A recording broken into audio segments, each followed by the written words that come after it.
Bonjour à tous, Florian Beauvais, Société WatchGuard. Merci d'être présent et connecté pour ce webinaire qui va traiter des nouveautés de la version 12.5. Juste avant de débuter, pouvez-vous me confirmer s'il vous plaît que vous m'entendez correctement et que vous voyez mon écran partagé?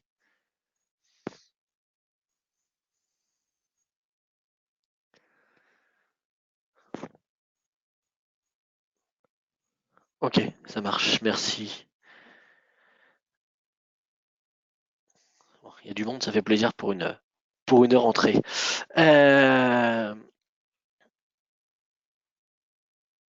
Alors, webinaire version 12.5, donc version 12.5 qui est sortie il y a maintenant quelques semaines. On a même une update 1 qui est sorti que je vous invite à installer. Quelques nouveautés dans cette version 12.5. Une grosse nouveauté, j'ai envie de dire, c'est le reverse proxy pour l'Access Portal. Jusqu'à maintenant, et c'était une limitation que beaucoup nous ont remonté, on nous a dit ouais, c'est pas top, on arrive aujourd'hui sur l'Access Portal à ne publier que des ressources web externes. Ça, c'était jusqu'à la version 12.4. Dorénavant, dans la version 12.5, on a possibilité de publier des ressources web internes et non plus externes uniquement. D'accord. On verra qu'on peut avoir des ressources web classiques ou des ressources web type Outlook, Exchange et ainsi de suite. Vous allez voir comment ça fonctionne. Également support du NetFlow Egress. Okay. On avait l'Ingress, on a maintenant l'Egress. On a également des améliorations sur la partie web blocker, notamment avec la notion d'override. Jusqu'à maintenant, on pouvait uniquement mettre en place une notion d'override sur un mot de passe qui était commun à tous les utilisateurs. On va voir qu'on a eu une amélioration par rapport à ça. On a également la customisation maintenant possible du message de type warn. Je ne sais pas si vous avez vu dans les précédentes versions, on avait une nouvelle catégorie ou une nouvelle action tout du moins pour les catégories d'URL dans le web blocker. Le support des certificats ECDSA pour les BOVPN et les BOVPN vifs. Des améliorations également sur la partie Wi-Fi avec la Gateway Wireless Controller, donc toutes les bandes gérées via le boîtier WatchGuard, et le support de plusieurs serveurs Radius, notamment dès lors qu'on mettait en place l'authentification multifacteur qui s'appuyait, lui, sur un Radius avec la solution WatchGuard Hotpoint. On était assez limité, donc du coup, on a remédié à ça.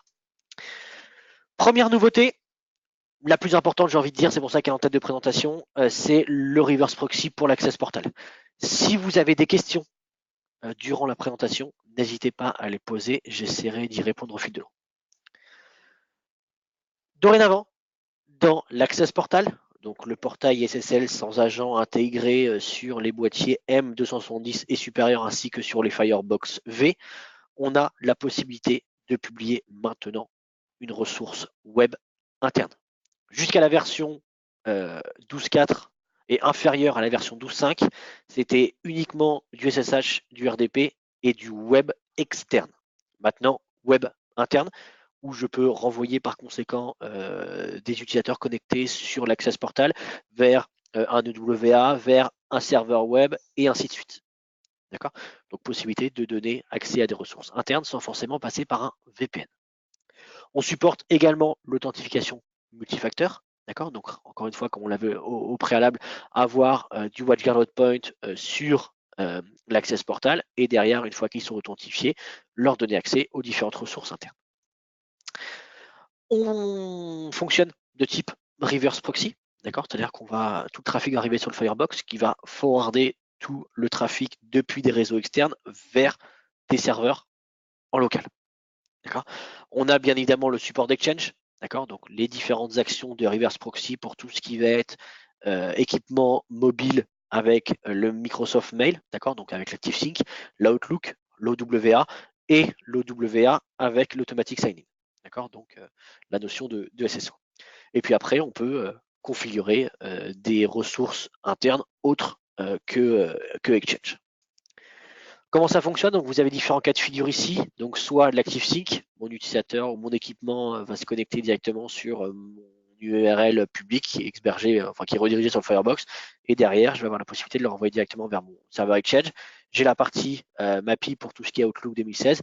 Et si je suis au travers d'un navigateur, j'ai la notion d'Access Portal sur lequel je vais pouvoir publier une ressource de type OWA ou autre. Et dans ce cas-là, je renverrai pareil, une fois que l'utilisateur a cliqué dessus, il sera redirigé vers ma page d'OWA. Okay. On a également les différents mécanismes d'authentification, d'accord, pour tout ce qui est application de type web. Donc il peut être authentifié directement sur le Firebox pour accéder aux applications internes. Donc soit via ActiveSync, soit par de l'HTTPS, soit via du MFA. D'accord? Donc ça, c'est les points importants d'authentification supportés. Et quand vous avez le wizard qu'on va voir par la suite, il vous propose de choisir le type d'authentification. Est-ce qu'on forward les éléments d'authentification qui ont été utilisés sur l'Access Portal vers la ressource interne ou non? Donc justement, le forward derrière des credentials d'authentification, donc possibilité d'activer cette option-là et automatiquement le login mot de passe utilisé sera renvoyé vers l'application tierce. D'accord? Donc derrière, l'Access Portal va forcément faire du cache du user et du login et du mot de passe pour les forwarder au travers du TLS. D'accord? Sinon, support HTTP basique ou authentification via un domaine, un serveur tiers, Active Directory ou autre. Notion également de certificat qui est importante, d'accord, pour éviter justement tout ce qui va être warning lié au certificat. Le certificat web du Firebox doit inclure les différents hostnames qui vont être utilisés au travers de l'Access Portal. Par exemple, j'ai un mail.exemple.com, j'ai un owa.exemple.com, et bien automatiquement, il faut que ces certificats soient dispo et publiés sur le Firebox. Sinon, vous allez avoir des warnings. Donc le plus facile, entre guillemets, c'est d'utiliser un wildcard. Okay. Comment on rajoute justement une action? Donc là, sur la console web, sur la web UI, bah, vous avez possibilité donc du coup de publier sur l'Access Portal, d'activer l'Access Portal, et vous avez un onglet qui s'appelle URL Mapping, d'accord, où je vais être capable de rediriger donc le flux arrivant sur une URL publique vers une URL interne. J'ai la notion également ici de wizard, d'accord, pour l'URL mapping. Donc je vais choisir entre guillemets mon URL externe vers mon URL interne, d'accord, le certificat, le type d'authentification, le nom de l'action, la description, et derrière le chemin complet. Parce que je peux très bien avoir une URL externe qui va être, je vous dis une bêtise, watchguard.exemple.com, qui va rediriger en interne vers un mail.watchguard.local. Et puis derrière, l'URL passe, ça va être le /OWA par exemple. Okay, donc c'est vraiment une vraie notion de reverse proxy. Quand on ajoute justement une action de reverse proxy pour Exchange, on doit spécifier l'email domaine, l'URL d'autodiscover, si je souhaite ajouter ou pas l'OWA, et si je souhaite derrière forwarder les credentials d'authentification.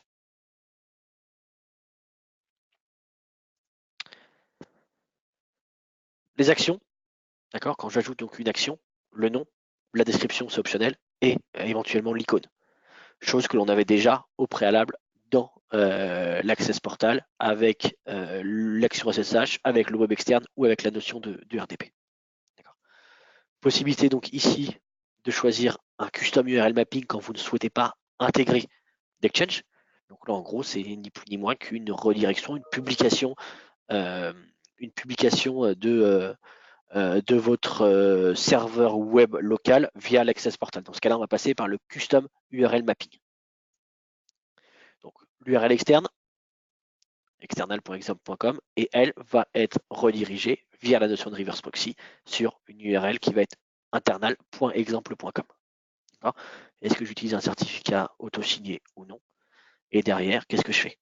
Est-ce que l'utilisateur s'authentifie avec l'Access Portal en basique HTTP? D'accord? Et derrière, est-ce que je veux publier, en gros, est-ce que je veux publier une icône sur mon portail? Okay, c'est le même mécanisme que l'on avait avant, c'est juste une notion de reverse proxy qui est plus importante, notamment sur le chemin du URL et ainsi de suite. D'accord? Si on choisit d'ajouter donc le paramètre en bas ici d'ajouter l'icône sur l'Access Portal, il vous demande de mettre le nom, la description et éventuellement une icône. Okay, alors, des questions, pardon. Qu'est-ce que j'ai comme question ici? Je vais y arriver. En cas de faille d'un serveur web en interne, est-ce que le reverse proxy peut afficher un message de non-disponibilité? Non, pour moi, vous aurez l'erreur comme quoi dans l'Access Portal, comme quoi la ressource n'est pas disponible. On a la possibilité d'avoir une ferme de serveurs en interne, load balancing. Salut Raphaël. Je crois qu'on peut, ça sera vérifié, il faudra que je vérifie, je te ferai un petit retour là-dessus, mais de mémoire, on peut, au travers d'une action, on doit pouvoir mettre plusieurs URL derrière. Donc faut que je te valide ça, Raphaël. Hop, pardon. Donc ici, le wizard avec l'action. Donc j'ai publié une action qui s'appelle test app, pas de description, mon URL externe, mon URL interne, et derrière j'ai mon pass mapping. Donc en gros, directement, si un utilisateur à l'extérieur saisit dans son navigateur https://external.exemple.com, il sera automatiquement redirigé, repointé vers le Firebox qui va forwarder la requête vers l'https://internal.exemple.com. D'accord? Avec le forward en plus de credentials. Si vous ne souhaitez pas avoir le wizard, utiliser le wizard, pardon, on a possibilité bien évidemment de mettre les actions et de créer l'action manuellement. Okay. Hop, ça. Et donc là, en l'occurrence, si vous ne souhaitez pas faire un custom URL mapping, vous pouvez taper sur l'exchange, ok, donc avec l'URL interne, le domaine mail, d'accord, pour tout ce qui va être ActiveSync et autres. Et derrière, vous avez l'URL externe et également la notion d'autodiscover URL. D'accord. Et le choix ou pas d'avoir l'OWA publié et de forwarder ou non les credentials. Okay. Et automatiquement, une fois que vous avez défini ça, vous avez l'URL mapping qui est customisé. C'est-à-dire que vous avez le slash OWA, le slash ECP, le slash Microsoft Server ActiveSync et le slash MAPI qui sont automatiquement ajoutés dans l'URL pass mapping. Ok. Des questions sur cette partie-là? Est-ce que certains d'entre vous l'ont déjà déployé?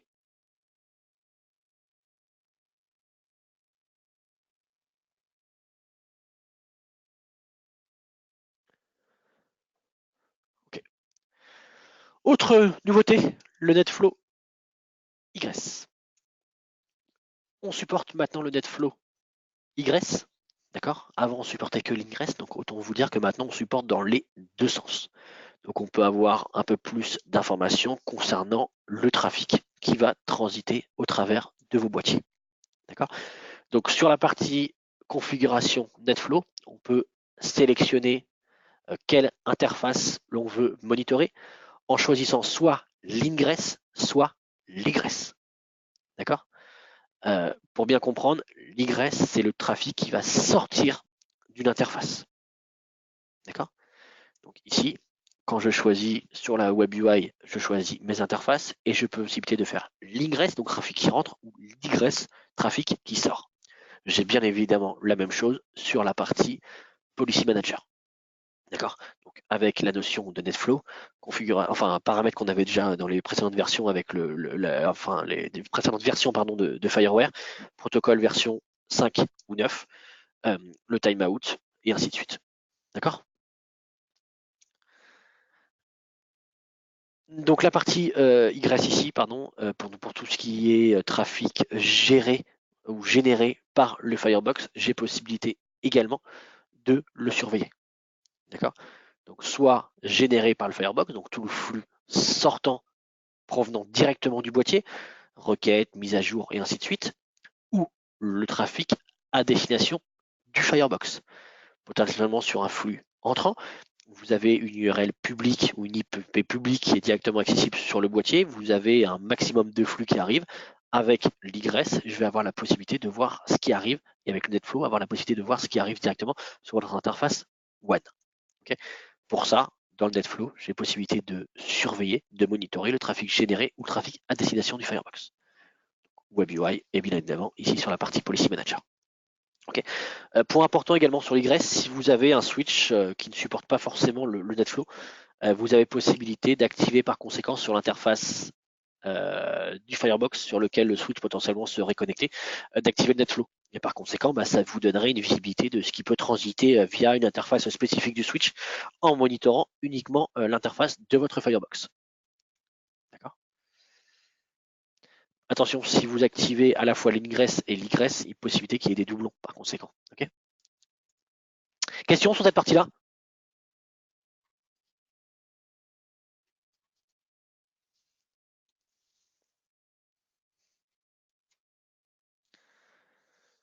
Pas de question?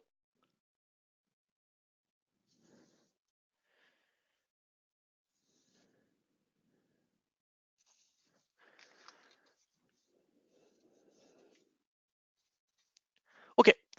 On continue avec la nouveauté et la notion d'override. Alors, notion d'override qui existait déjà, qui était, je pense, très peu utilisée ou utilisée essentiellement par les administrateurs. Pour rappel, l'override permettait, ou permet toujours, de bypasser un blocage web blocker. Je prends un exemple tout bête, vous avez fait une configuration web blocker. Dans la configuration web blocker, vous avez refusé l'accès à tout ce qui est site de téléchargement et ainsi de suite, ou téléchargement des points exe. Si vous activez l'override, vous aviez la possibilité de saisir un mot de passe pour bypasser le blocage.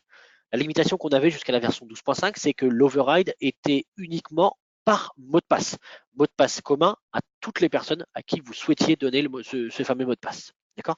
Par rapport à ça, on a fait une amélioration où on peut avoir plus de contrôle par rapport à l'override, puisqu'on a maintenant la possibilité de définir soit un override par passe-phrase, soit un override par utilisateur ou groupe utilisateur. Je m'explique. Vous avez des utilisateurs qui sont authentifiés au travers de votre boîtier WatchGuard pour surfer sur Internet. Parmi ces utilisateurs-là, vous souhaitez que certains utilisateurs puissent bypasser un blocage parce que c'est des utilisateurs type de confiance ou des VIP. Plutôt que de créer des politiques de sécurité différentes pour ces utilisateurs, groupes d'utilisateurs, vous avez possibilité d'activer l'override et de choisir l'override basé sur un user group. Et dans ce groupe d'utilisateurs, vous allez automatiquement positionner les utilisateurs qui auront le droit de saisir leur login et ou mot de passe pour bypasser ce blocage. D'accord? Donc soit uniquement utilisateurs provenant du Firebox DB, donc de la base Firebox, soit Active Directory. D'accord. Donc quand une page va être bloquée, ils vont automatiquement être redirigés vers une page sur laquelle ils vont pouvoir saisir leur login et leur mot de passe. D'accord. Donc là, j'ai soit l'override par mot de passe, d'accord, soit l'override ici par groupe utilisateur. D'accord. Donc il faut que mon groupe soit bien évidemment défini et que dans les paramètres WebBlocker Override, je le sélectionne ce groupe-là. Une fois que c'est fait, dans mes catégories d'URL de mon WebBlocker, j'ai possibilité d'activer l'override. Et par conséquent, la possibilité d'override s'appliquera à mon groupe utilisateur sélectionné. OK. Hop. Et j'ai ici également la notion d'override pour les URL non catégorisées.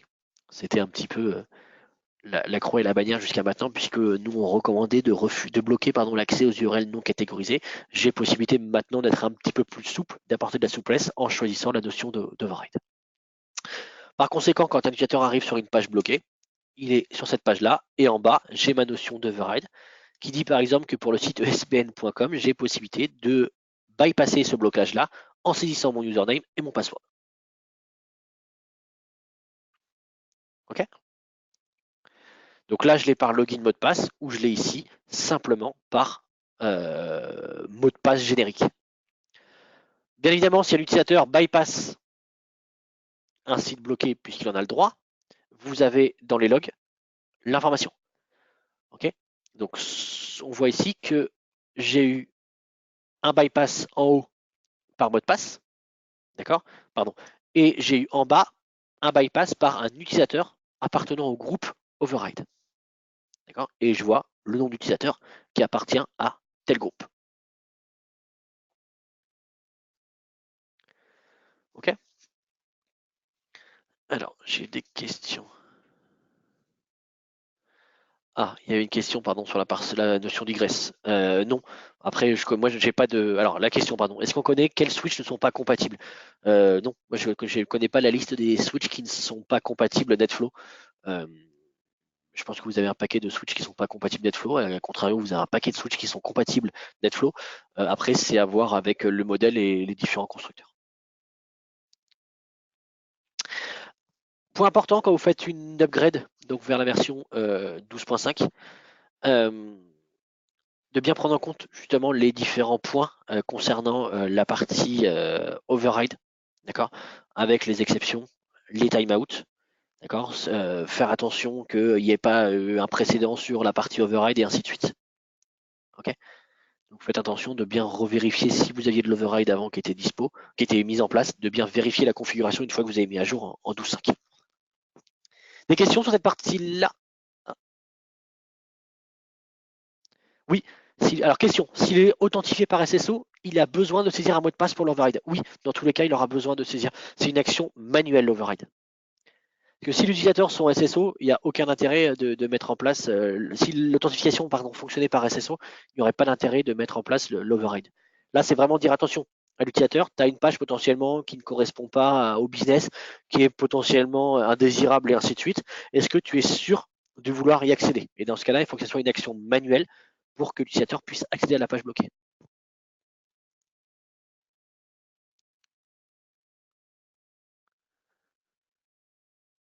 Est-il possible dans l'override de ne pas saisir le mot de passe? Non, encore une fois, c'est forcément un mot de passe, soit un mot de passe générique, soit un login et mot de passe.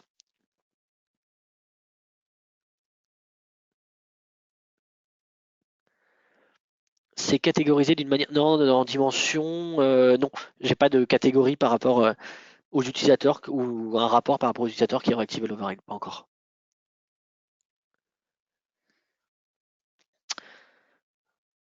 Hop. Personnalisation du message sur l'override, non, mais sur la partie page de blocage, celle-ci, ah, oui, celle-ci, elle est personnalisable. La partie haute est personnalisable, la partie basse, non, pas encore.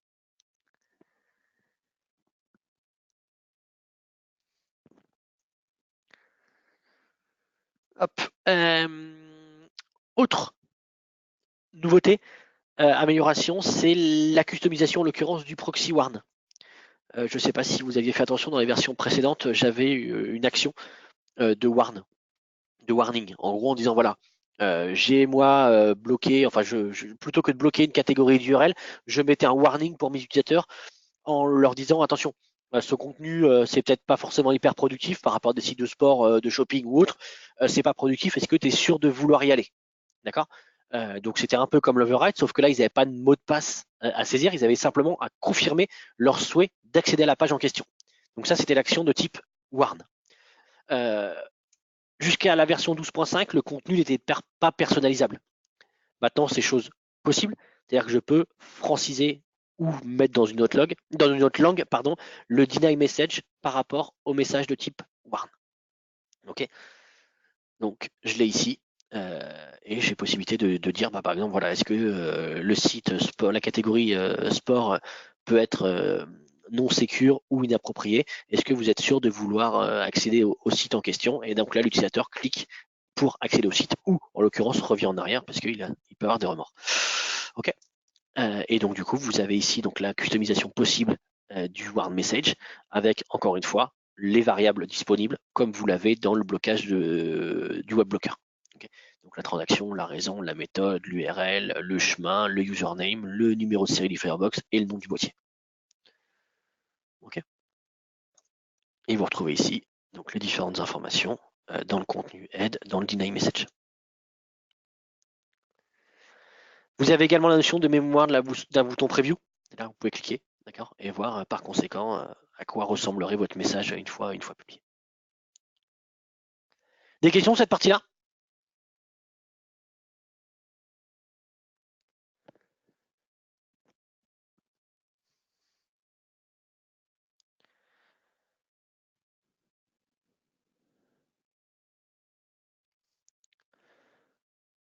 C'est du HTML.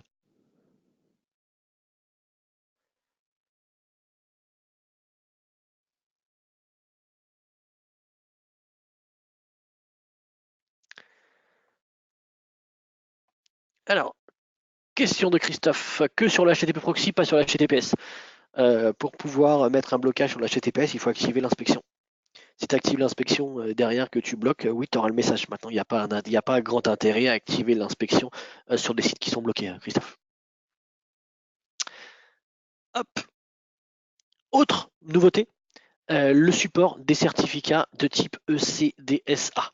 Okay. Donc ECDSA qui signifie Elliptic Curve Digital Signature Algorithm.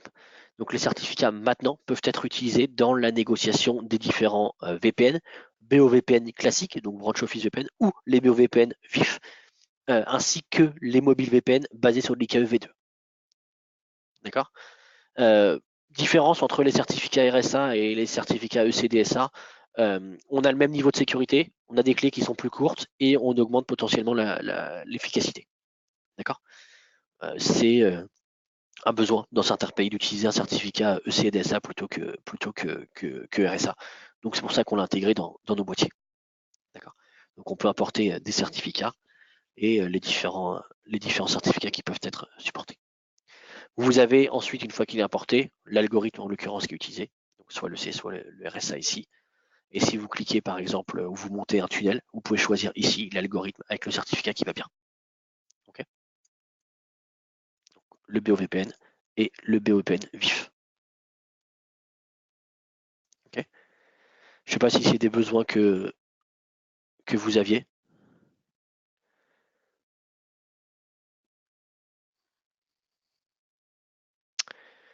Okay. Autre point, la partie Gateway Wireless contrôleur. Donc, dans la version 12.5, on va supporter la nouvelle AP externe, qui sera l'AP 327. D'accord. Donc IP67, AP externe, 802.11ac Wave 2, et qui supportera également des antennes externes. D'accord. On va également ajouter dans la version 12.5 une notion de suffixe pour la version des firmware des AP. Okay. Par exemple, sur une AP 125, si j'ai différents suffixes dans le firmware, j'aurai la version du firmware 8.6.0- point quelque chose. D'accord. Le suffixe n'apparaîtrait pas dans la console web, d'accord, tant que l'AP ne sera pas appairé. Versus le Policy Manager, quand vous faites une découverte, vous aurez toutes les informations. C'est juste un petit point pour le support des nouvelles AP. Autre point qui était important et je pense attendu, je pense notamment à toi, Raphaël, le support de plusieurs serveurs de type Radius. Okay. Aujourd'hui, on avait une limitation. On a une limitation qu'on a en l'occurrence rencontré avec Raphaël et il vient me mettre un joli message en me disant oh oui avec plein de points d'exclamation.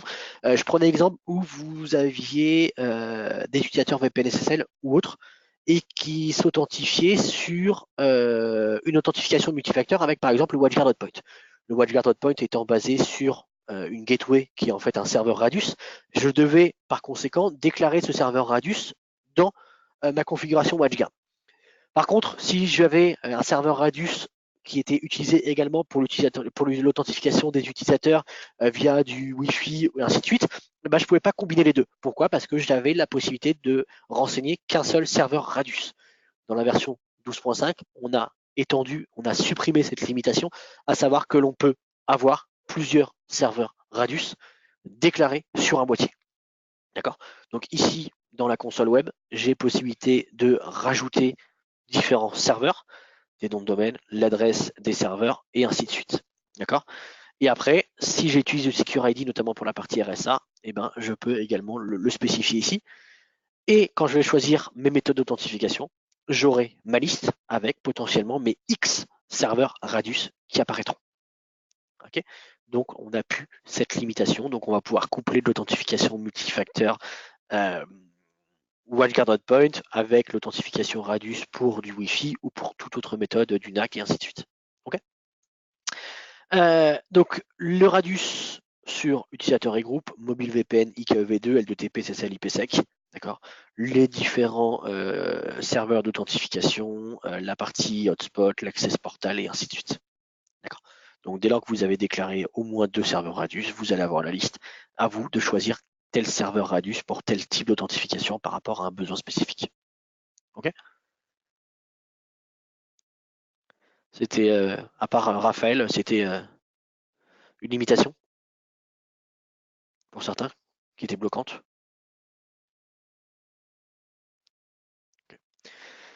Les considérations justement sur la version 12.5, une fois que vous avez upgradé en version 12.5, vous n'avez plus de notion de Security. D'accord. C'est-à-dire que vous n'avez plus l'onglet Security comme vous l'aviez auparavant, ça devient un serveur Radius avec la notion de Security activée. D'accord. Pas de changement en l'occurrence, en revanche sur la partie Radius SSO, ni sur la partie Gateway Wireless Controller. Ok. J'en ai terminé sur la présentation de la 12.5. Est-ce que vous avez des questions? Questions en rapport avec la 12.5 ou plus global.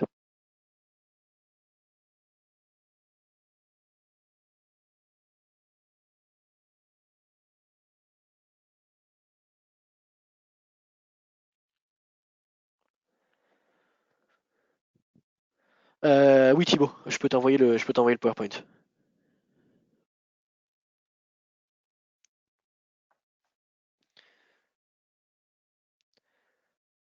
Pas d'autres questions?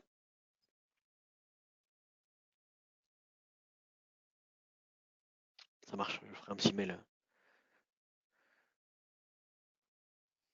Ok, ça marche, je ferai un petit mail global avec le lien pour récupérer le PowerPoint.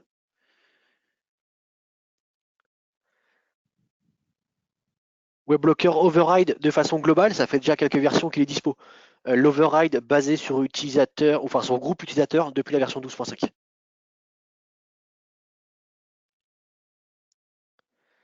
Est-ce que l'Active Portal va gérer alors l'Access Portal plutôt que l'Active Portal va gérer l'authentification NLA pour les connexions RDP. De mémoire, c'est déjà le cas, non? Dans les types d'authentification, vous n'avez pas la notion de NLA qui est déjà dispo?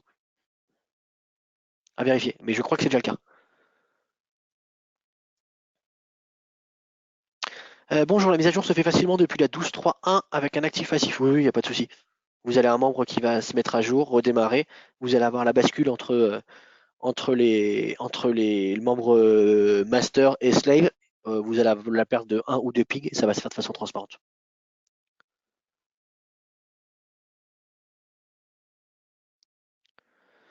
Mes messages de deny affichent que HTML body. Faut-il que je refasse mes règles? Non, tu n'as pas de règles à refaire, Sylvain. Simplement vérifier la configuration et ta partie HTTP dans tes actions de proxy.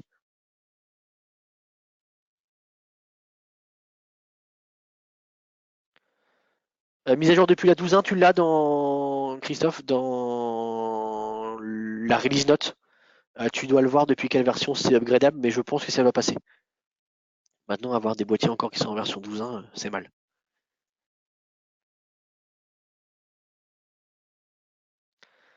Le downgrade est terrible sur un cluster. Ouais, c'est pas facile, bien que ça ait été un peu simplifié avec la notion de backup restore qui a été améliorée dans les versions 12.3 et 12.4, mais c'est pas ce qui est le plus facile.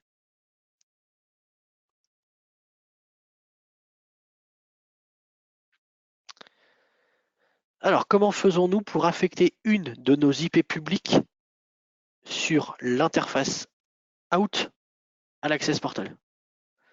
C'est-à-dire, je suis pas sûr de comprendre la question, Nicolas. Comment faisons-nous pour affecter une de nos IP publiques sur l'interface out à l'Access Portal?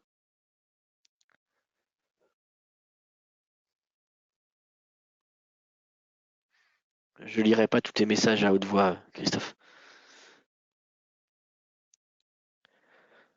Vous avez le choix dans la configuration VPN et Access Portal de choisir l'IP sur laquelle vous vous connectez. En fait, ça va être la même IP pour la partie VPN que l'Access Portal. Donc, vous choisissez l'IP public qui doit être utilisé, ça sera la même pour l'Access Portal. En gros, vous allez avoir https votre IP public qui se redirigera vers l'Access Portal et la connexion VPN pour télécharger le client ou la configuration, ça sera l'https votre IP public /sslvpn.html.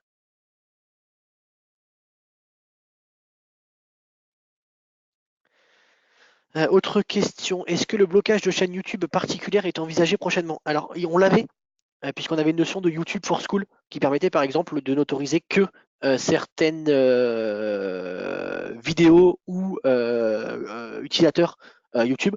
Ce problème, c'est que ce service qui s'appelait YouTube for School en l'occurrence a été arrêté par Google. Donc après, il faut voir si avec l'inspection HTTPS et ainsi de suite, on n'a pas possibilité de retrouver équivalent. Maintenant, je vous avouerai que mettre en place l'inspection HTTPS sur du flux YouTube et ainsi de suite, c'est très très très gourmand pour le boîtier.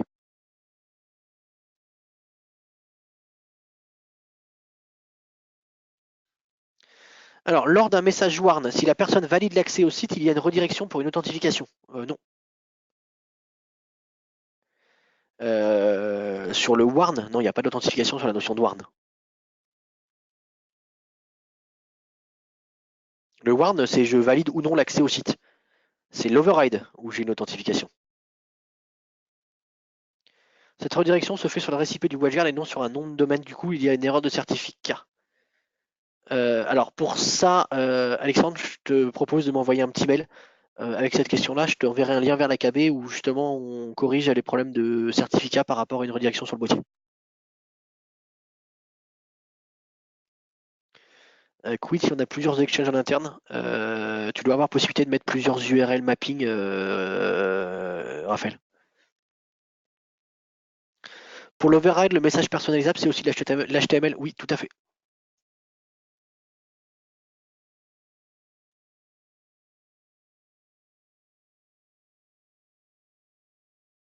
Le problème est que le mode modéré laisse passer une chaîne de type Jackie et Michel. Ouais. Ouais.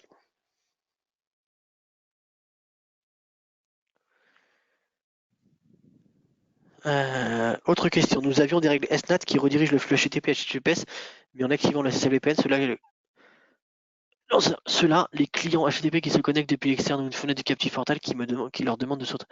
Nous avions des règles SNAT qui redirigent le flux HTTP et HTTPS, mais en activant le SSL-VPN. Ah oui, forcément. Si le SSL-VPN et vos redirections SNAT sont depuis, enfin arrivent sur la même IP publique, c'est normal. Il faut dans ce cas-là deux IP publiques. Une IP publique pour le VPN SSL et une IP publique pour votre SNAT. C'est normal. C'est pas un souci de rectification en version 12.5. Hein. C'est juste un souci de configuration.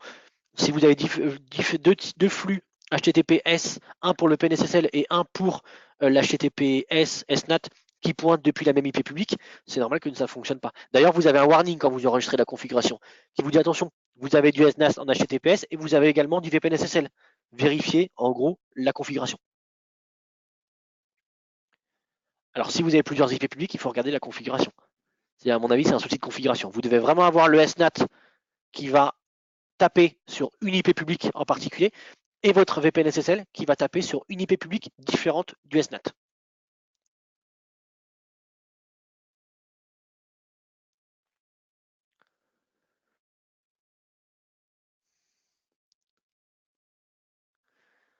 D'autres questions?